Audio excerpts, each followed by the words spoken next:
High, আসসালামু আলাইকুম। আরেকটি নতুন সকাল আপনাদের সাথে শুরু করতে যাচ্ছি। এখন সকাল না, এখন আফটারনুন টাইম হয়ে গেছে। অলরেডি ১২টা বাজে। সো ১২টার পর থেকে দুপুরের টাইম স্টার্ট হয় আমি জানি, আই নো।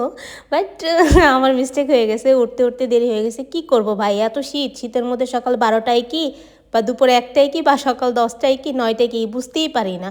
আর এত সকালে ঘুম থেকে ও মাই গড! এত সকালে প্রতিদিন ভাবি সকালে উঠবো, বাট কোনোভাবেই উঠা হয় না ঠান্ডার জন্য। আমার এখানে একটা বড় মিস্টেক হয়ে গেছে। অ্যান্টিবায়োটিক আমি প্রতিদিন সকাল ১১টা এবং রাতের ১১টায় খাই। বাট আমি অলরেডি ১২টা বেজে গেছে। আমি খুব তাড়াহুড়া করতেছিলাম। এখানে হচ্ছে ক্যালসিয়াম অ্যান্ড আয়রনের ট্যাবলেট দেখাচ্ছি আপনাদেরকে। যাদের একটা সমস্যা আছে যে শীতের দিন আসলে সারা রাত্র পাও আরকি গরম হয় না, পা গরম হয় না, হাত পা অনেক বেশি ঠান্ডা লাগে। এই আমার লাইফের এই ১ম একটা শীত যাচ্ছে যে আমার এই ধরনের সমস্যার সম্মুখীন হতে হয় নাই। আয়রন এবং ক্যালসিয়ামের ট্যাবলেট খাওয়ার কারণে হয়তোবা আমি অনেক বেশি সুস্থ আছি। আমি সকালের নাস্তা শুরু করে দিয়েছি। এখানে হচ্ছে আমি রেগুলার যেই কি বলে বাদাম, তারপরে হচ্ছে কলা, ডিম এগুলি খাইতাম। ওইগুলি আমি ব্লেন্ড করে একটা বাটি ভর্তি করে নিছি। আপনারা যদি দেখতে চান নতুন একটা ভিডিও আপনাদের জন্য তৈরি করে দিব আমার সকালের নাস্তা আমি কী খাই। এখন শুরু করে দিয়েছি আমি হচ্ছে দুপুরের খাবার তৈরি করার। এখানে হচ্ছে পেঁয়াজ দিয়ে আমি সুন্দর করে শিং মাছ ভুনা করেছি। পাশে আমাদের বাড়ির সামনে দেখেছি অনেক সুন্দর এই সিজনে এখনও আমার ধইন্যাপাতা খাওয়া হয় নাই। সো আমি যেহেতু দেশি ধইন্যাপাতা, কোনো সার দেওয়া নাই, কিছু দেওয়া নাই, অনেক সুন্দর ফ্লেভার হবে আমি জানি। সেজন্য সকাল কি দুপুরের খাবারে আমি আলু ভর্তা বানাইছি, যেহেতু সকালে আমি কোনো ভারী খাবার খাই না। এজন্য দুপুরেই আমি যেটা খাই ওইটা আমার দুপুরের খাবারের মধ্যেই রাখি। এখানে সুন্দর করে পেঁয়াজ কুচি করে এবং কাঁচা ধইন্যাপাতা দিয়ে দিছি এবং হচ্ছে আলু ভর্তা করব। অনেক দিন ধরে আলু ভর্তা খাওয়া হয় না। আমার হাজব্যান্ডের খাবার হচ্ছে একটা, আমার খাবার হচ্ছে আরেকটা। আমার হাজব্যান্ডের খাবার হচ্ছে শর্টকাট, প্রতিদিন মুরগির মাংস, পোলট্রির মুরগির মাংস তার জন্য প্রতিদিন থাকে। এখানে সুন্দর করে ৪ পিসের ভর্তা বানায় নিছি, ২টা আলু ভর্তা করছি, অলরেডি ৪টাই হয়েছে। আমার হাজব্যান্ড আবার সরিষার তেল খায় না, তেল বলতে কি তেল জাতীয় কোনো খাবারই খায় না। সো তার জন্য আমি হচ্ছে ভর্তার মধ্যে তেল দিই নাই। তারপর আশা রাখি খাবে কি না, একটু কনফিউশন আছে, সে খায় না, এই ধরনের খাবার খায় না। একসময় আমিও খেতাম না। নেক্সট আপনারা যদি আমার ব্লগ দেখতে থাকেন ফিউচারে দেখতে পারবেন যে আমাদের ঘরে টোটালি আমরা হাজব্যান্ডের কেউই তেল খাচ্ছি না, শুধু প্রতিদিন মুরগির মাংসের বেস্টের অংশ খাচ্ছি। আর এখানে হচ্ছে লোভনীয় খাবার, এক কথায় অ্যামেজিং ছিল। অ্যান্ড হচ্ছে কি সুন্দর যে ধইনা পাতার গ্রান ছুটছে, কি বলবো, এই ধরনের তরকারি আমি অনেক দিন যাবৎ মিস করতেছিলাম। প্রতিদিনে আর কি মাংস খাইতে খাইতে আমিও তিতা হয়ে গেছি। মাঝে মাঝে যদি মাছ হয় দেখবেন যে খাবারটা যেমন অমৃতর মতো লাগে। সো আমি এখানে গোসল করে, শীত জানি, তারপর গরম পানি করে গোসল করে ফ্রেশ হয়ে নিচে নামছি। আমার অনেক ক্ষুধা লাগছে, অলরেডি রেডি হয়ে আর কি দেরি হয়ে গেছে আমার খাবার। তারপরও দেখা যায় কি আমি সকালে যে খাবারটা খাই না ওই খাবারটা পেটটা অনেকক্ষণ আর কি ফ্লাপ হয়ে থাকে, মনে হয় যে অন্য কিছু খেতে হবে না, পেট ভরাই থাকে। তারপর আমার যেহেতু আমি এত মজা করে তরকারি রাঁধছি আমি তো অবশ্যই খাবো, যে ভাবা সেই কাজ।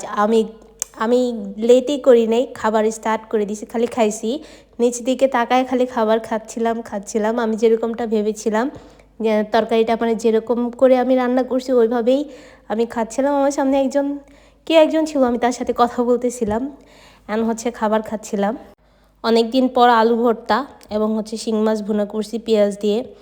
আমাদের মুন্সিগঞ্জ ডিস্ট্রিক্টে একটা খাবার হয় যেটা হচ্ছে লাউ পাতা দিয়া পেঁয়াজ দিয়ে আলু দিয়া সুন্দর করে একটু ঝোল ঝোল তরকারি রাঁধে, ওইটাও অনেক খেতে ভালো লাগে। বাট এখানে ওইটা নাই, কিন্তু পেঁয়াজ দিয়েও খারাপ হয়নি, অনেক মজা হয়েছে, যেমনটা চাইছি তেমনটাই হয়েছে। আমার পুরো খাবারটা আমি আর কি পেট ভরে খেয়ে শেষ করছি। আমার কাছে খুব ভালো লাগছে। আমি খাবারের সময় আর অন্যদিকে কোথাও তাকাই না, ক্যামেরা আছে না কে আছে ওইদিকে আমি তো তাকাই না।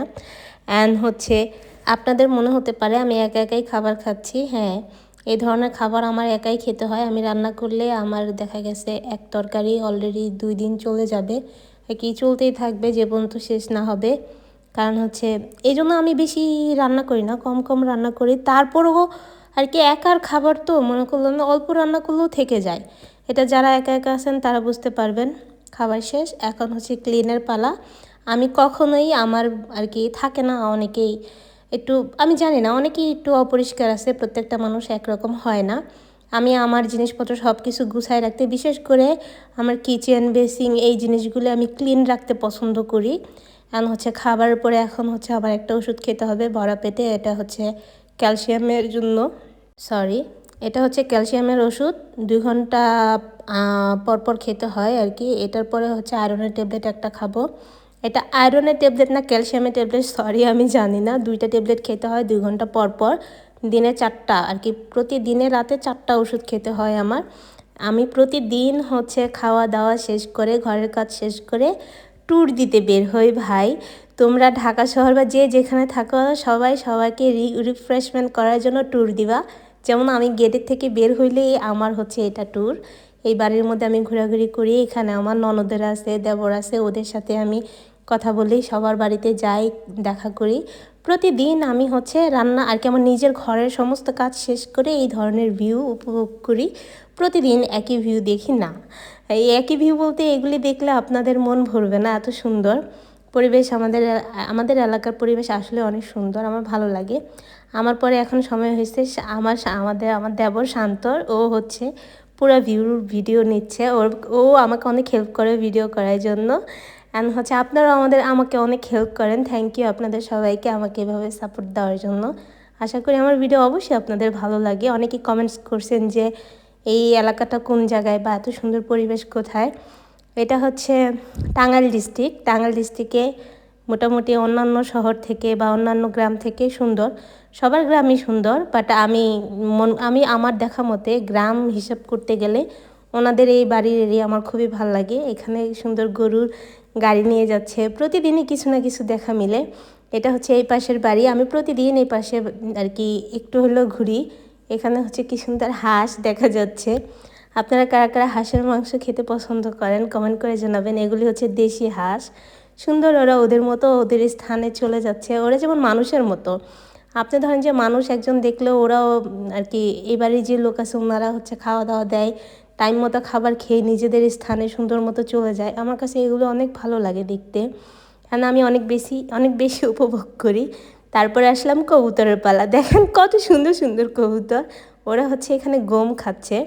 এগুলি হচ্ছে আমার কি বলে, আমার আব্বা বলতে আমার উকিল বাবা, উনি হচ্ছে এই কবুতরগুলি পালে। আমাকে গতকাল বলতেছিল তুমি নাকি কবুতরের মাংস খেতে চাইছো। আমি অনেক আগে খেতে চাইছিলাম, এখন না। আমাকে বলতেছে তুমি নিয়ে যেও কবুতর। আমি বলছি না আব্বা, আপনি এগুলি বিক্রি করে দিন, আমার যখন লাগবে তখন আমি বললে আমাকে আয়না দিন। এখানে কবুতর কবুতর যারা পালেন বা পোষেন তারা খুব ভালো করে জানেন। অ্যান্ড আমার ট্যুর দেওয়া শেষ, অলরেডি সন্ধ্যা হয়ে গেছে। আপনাদের সবাইকে থ্যাংক ইউ আমার ভিডিও দেখার জন্য। আপনারা সবাই ভালো